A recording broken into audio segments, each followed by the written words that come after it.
Chapter 13, Structure Determination, Nuclear Magnetic Resonance Spectroscopy. Nuclear magnetic resonance, or NMR, is the most valuable tool for structure determination. It is used to map carbon-hydrogen framework of molecules and to determine relative location of atoms within a molecule. It's the most useful technique in organic chemistry. It is also very widely used in biological chemistry to study protein structure and folding. In general chemistry, you learned that an electron has a property of spin that is defined by spin quantum number. When this quantum number is a positive half, we say this electron is spin up.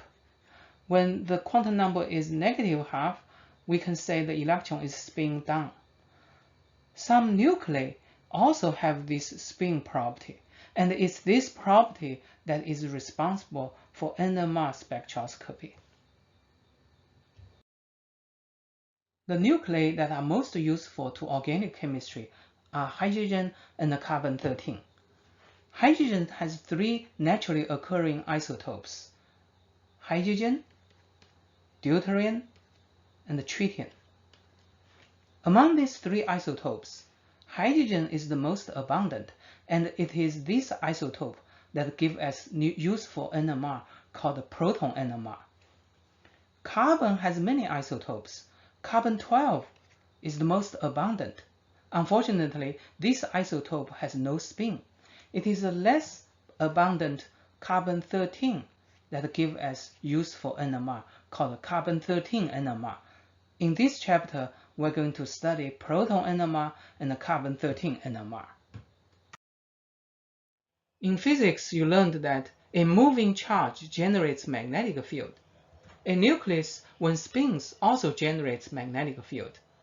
The magnetic field generated by a nucleus of spin up is opposite in direction from the magnetic field generated by a nucleus of spin down. You can think about them as 2 magnets. One has a pole NS, the other SN. Under normal condition, nucleus spins randomly in all directions. When an external magnetic field is applied to the system, these small magnets start to align themselves so that they are either parallel or anti-parallel to the applied field. Therefore, an applied magnetic field causes nuclei to align to 2 states with different energy. Those parallel to the applied field has a lower energy. Those anti-parallel has a higher energy. In NMR spectroscopy, we provide a radio wave so that those nuclei with low energy can absorb radio wave and jump to the higher energy level. Because this energy gap is unique to the nuclei and under particular environment, the frequency absorbed provides us with valuable information of the molecular structure. When no magnetic field is applied, nuclei are randomly oriented with the same energy. When a magnetic field is applied, nuclei start to orient to 2 states with 2 different energy. Increasing magnetic field increasing this energy gap. High magnetic field leads to a large energy gap, which requires large radio frequency to be absorbed, and therefore the frequency of absorbed electromagnetic radiation is proportional to the energy gap, which is proportional to the applied magnetic field.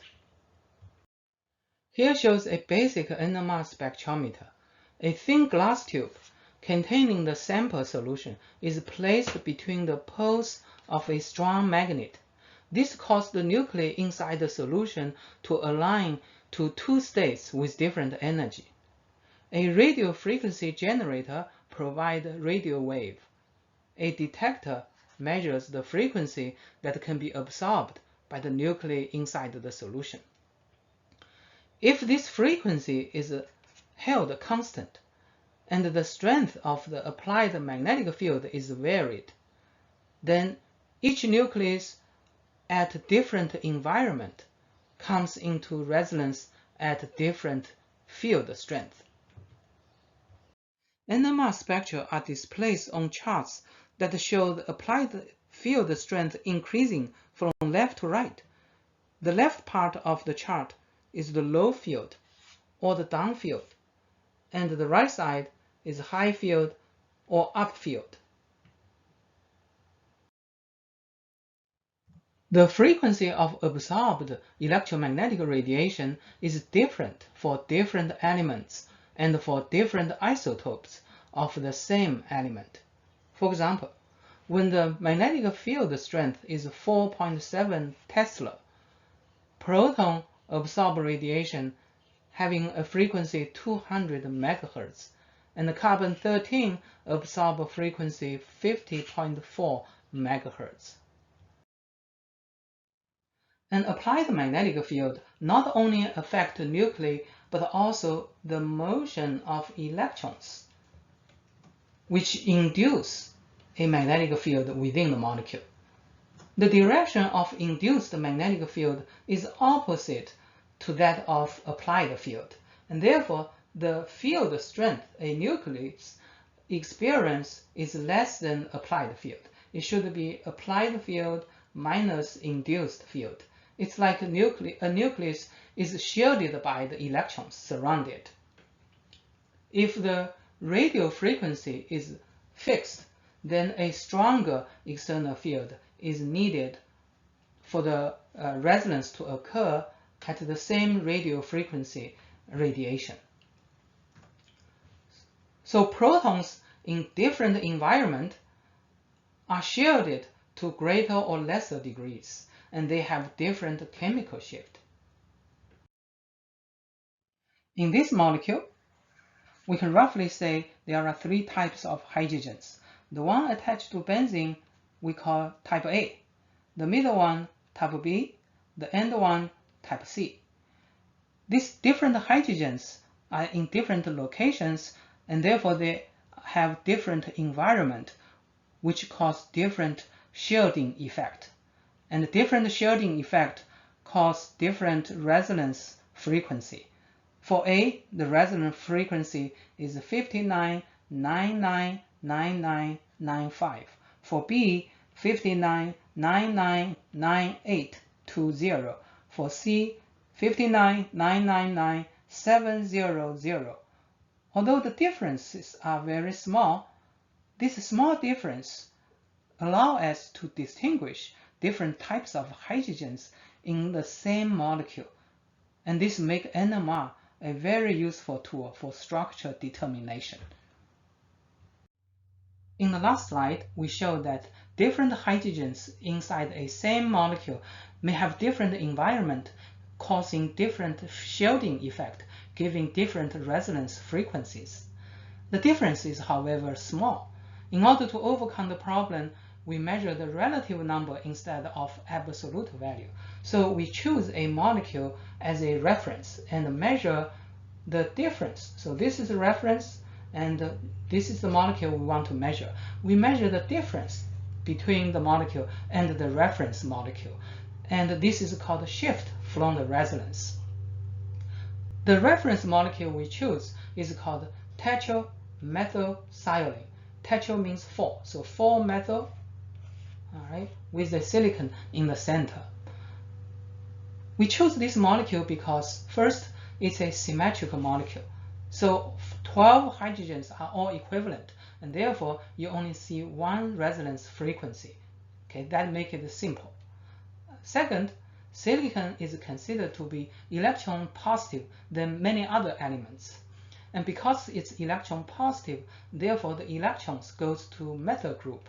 So methyl is has high electron density, and therefore these hydrogens are highly shielded. They have a high shielding effect, and therefore you need a high field strength for the resonance to occur. So in the spectrum, TMS should be on the right side, up field, so the most up field.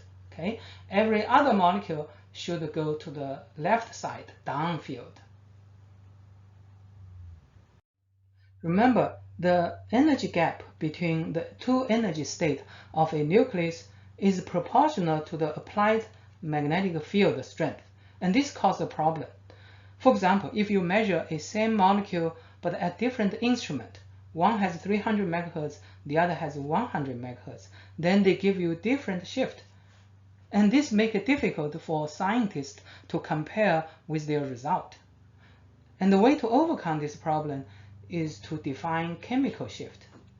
Chemical shift is defined as the shift in Hertz divided by spectrometer frequency in megahertz.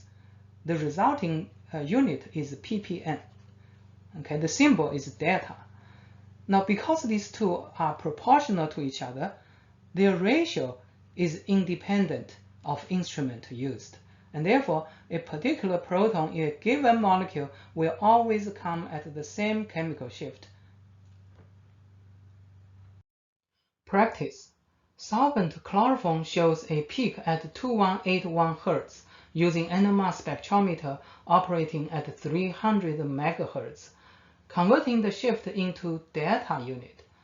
Delta represents chemical shift, and chemical shift is defined as shift in Hertz divided by spectrometer frequency in megahertz.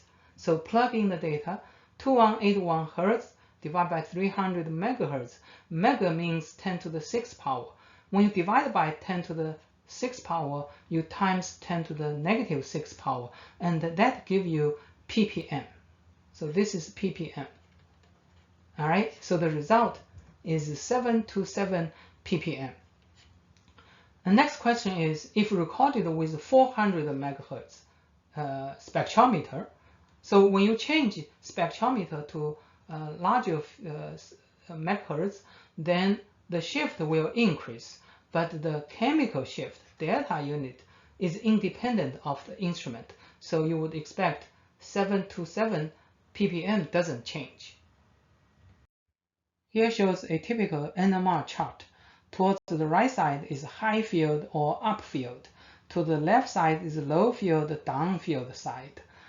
The reference molecule, or TMS, is usually on the right side. Okay, it's a highly shielded molecule. Towards the left side, the down field side is also down shielded side. The reference molecule TMS is 0 ppm.